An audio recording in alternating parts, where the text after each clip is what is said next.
মালদা জেলায় রাজ্যের দ্বিতীয় বৃহত্তম নামাজ অনুষ্ঠিত হয় সুজাপুর নওমজা ঈদগাহ ময়দানে। নামাজের জেরে 34 নম্বর জাতীয় সড়কে প্রায় 3-4 ঘন্টার জন্য যান চলাচল বন্ধ থাকে। এই নামাজ পাঠে প্রায় লক্ষাধিক মানুষ অংশ নেন।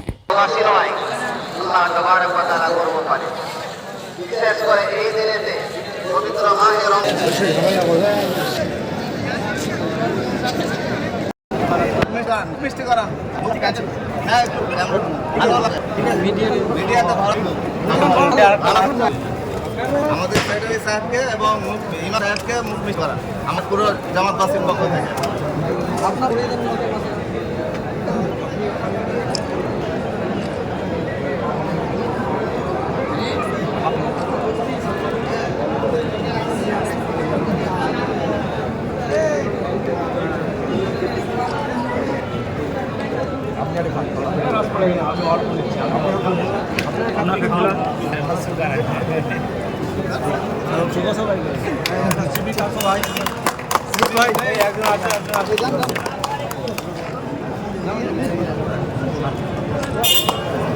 অনেক খেটেছেন।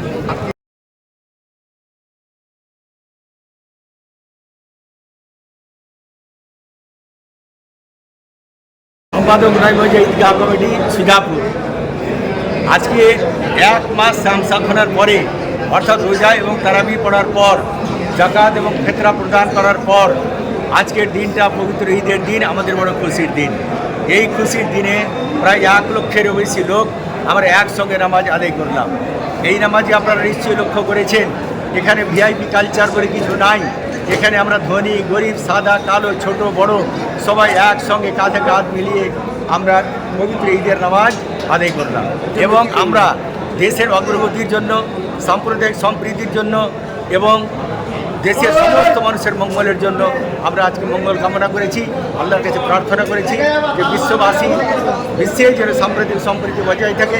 বিশেষ করে আমাদের ভারতবর্ষে, আমাদের পশ্চিমবাংলাতে যেন সাম্প্রদায়িক সম্প্রীতি বজায় থাকে এবং সমস্ত মানুষ যেন শান্তিপূর্ণভাবে বসবাস করতে পারে, শান্তিপূর্ণভাবে যেন মানুষ ব্যবসা বাণিজ্য করতে পারে, মানুষ যেন আত্মনির্ভরশীল হতে পারে।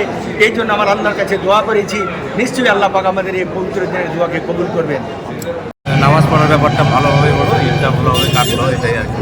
বিশ্ব হিসেবে এটাই বলছি, আশা করি সব জায়গাতে নামাজ পড়া হয়ে গেছে, ভালোভাবে হয়েছে, এটাই ভালো। আর এখন তারপরে সবাই যা আনন্দ ছুটি করার করুক, কিন্তু রাস্তাতে যেন দেখে শুনে চলাফেরা করে, উত্তেজিত বেশি হয়ে যেন দূরে গাড়ি চালানো না করে, যাতে একটা দুর্ঘটনা ঘটতে পারে, সেই জিনিসটা যেন একটু সবাই খেয়াল রেখে চলাফেরা করে। আনন্দ তো করতেই হবে, অনুষ্ঠান একটা এসছে, বছরে একবার আসে, কিন্তু কন্ট্রোলে রেখে করতে হবে, এইটাই আমি বলতে চাই। আর আমার ভয় একটাই, যে যেভাবে ডেলি অ্যাক্সিডেন্ট হয়, আজকের দিনে আরও বেশি চলাফেরা করবে, এখানে ওখানে যাবে, খাবে, ভালো মন্দ, সেটা করতে গিয়ে যেন কোনো দুর্ঘটনা না ঘটে। তাহলে আমাদের এত দিনের করে যে অনুষ্ঠানটা করা, সেটা একটু খারাপ হয়ে যাবে, এটাই আর কি।